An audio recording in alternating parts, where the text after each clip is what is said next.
Hi guys, welcome to Drum Dog, and this week we're talking about the best way, sound-wise, to mount a rack tom. Now, I think it's safe to say this is a subject that maybe drummers don't actually think about all that much, but however, drum manufacturers take a lot of time thinking about this.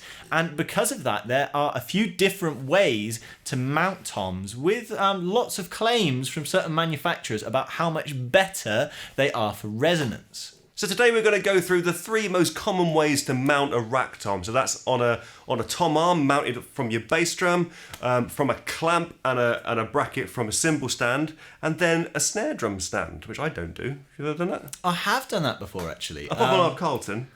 Yeah. Because the hardware's broken. It would kill it, yeah. But no, I have actually done that before on a kit to get two offset toms.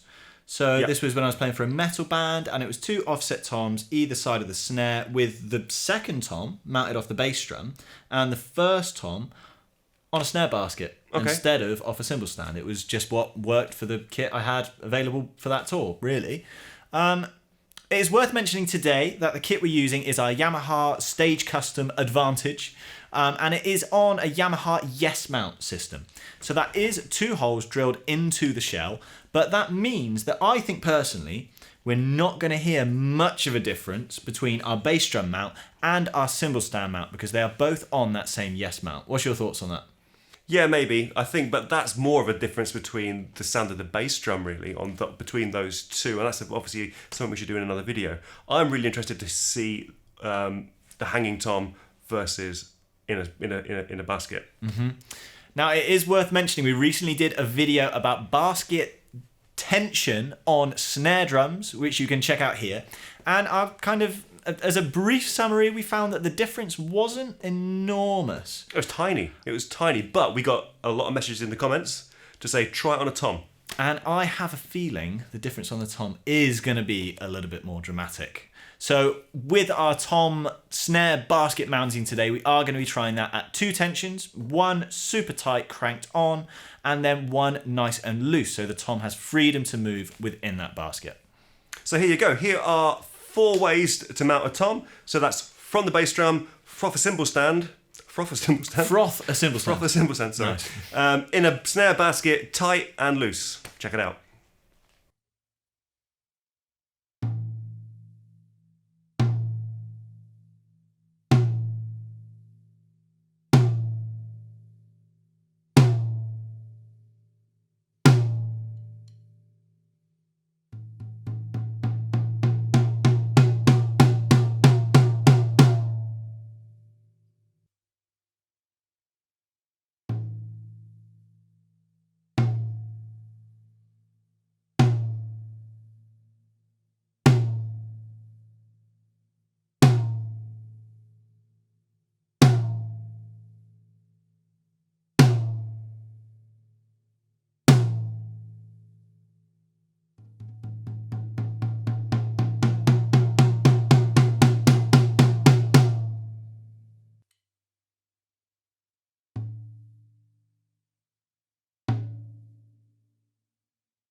Right, so there you go. But let's split this in two bits. Okay. So what do you think? Mounted in a bass drum, hanging off a cymbal stand. When I was playing it, I didn't think there was much difference at all. It wasn't until afterwards I went in and listened on the studio monitors, and I reckon that there's actually there's more resonance when it's mounted to the bass drum compared to mounted to the cymbal stand. And I'm talking a tiny amount. But on that sustain, I feel the full body of the sustain was longer when it was off of the bass drum, which is almost the opposite to what I'd expect, really. I don't know why, but I guess because higher end kits tend to come with undrilled bass drums, you would presume, or maybe make the mistake of presuming, that a tom mounted on a cymbal stand is going to sound better. But I disagree. I have noticed a lot more manufacturers are having drilled bass drums now in their higher end stuff. It's coming around again. I still don't think I could bring myself to do it to my undrilled Babinga.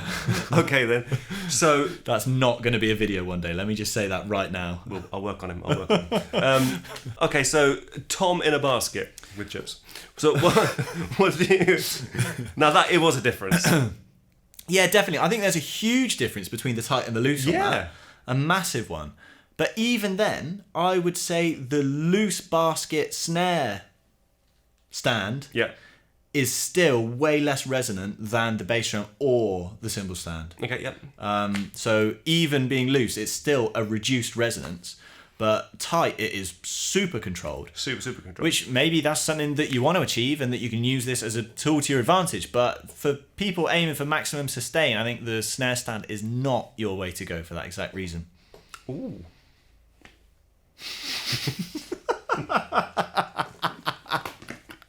Well, you see British drum companies, stuff like this, which are super high-end shells. Yeah. And people that have, I know someone have handmade custom DW. Yeah. And it's always got to have it in a snare basket. That tom. Because it looks cool, doesn't it? I think it's got a certain aesthetic to it that some people aspire to. The big gap between, it's like snare, rack tom, floor tom. The bigger the gap between your rack tom and your floor tom, the bigger you. You reckon? I reckon. Well, no, I don't like it. I like my rack tom to be really centre, and I would just push it off too much. And to be honest, the resonance difference between the two, people are going to be talking about how shit my drum fill was rather than how much resonance my tom had. I like that. Distraction. Okay, so that's your rack tom mounted 3 ways. Let us know in the comments which one you preferred and which one you use. If you enjoyed this video and you want to see more videos with some 12-inch toms in them and even some other size toms in them, don't forget to subscribe to the channel. And if you want to check out our full-length lesson packs, check out our website, drum.dog. We'll see you again soon.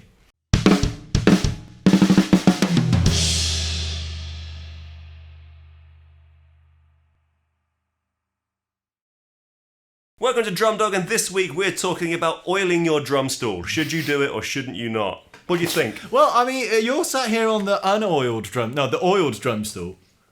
And to be honest, I think it lacks a bit of character. Whereas here on the original patinaed, unoiled drum stool, that's where the groove's at. The amount of time I'm editing our lessons, I hear...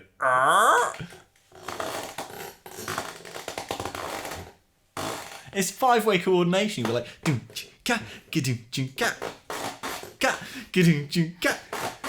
That's what it is.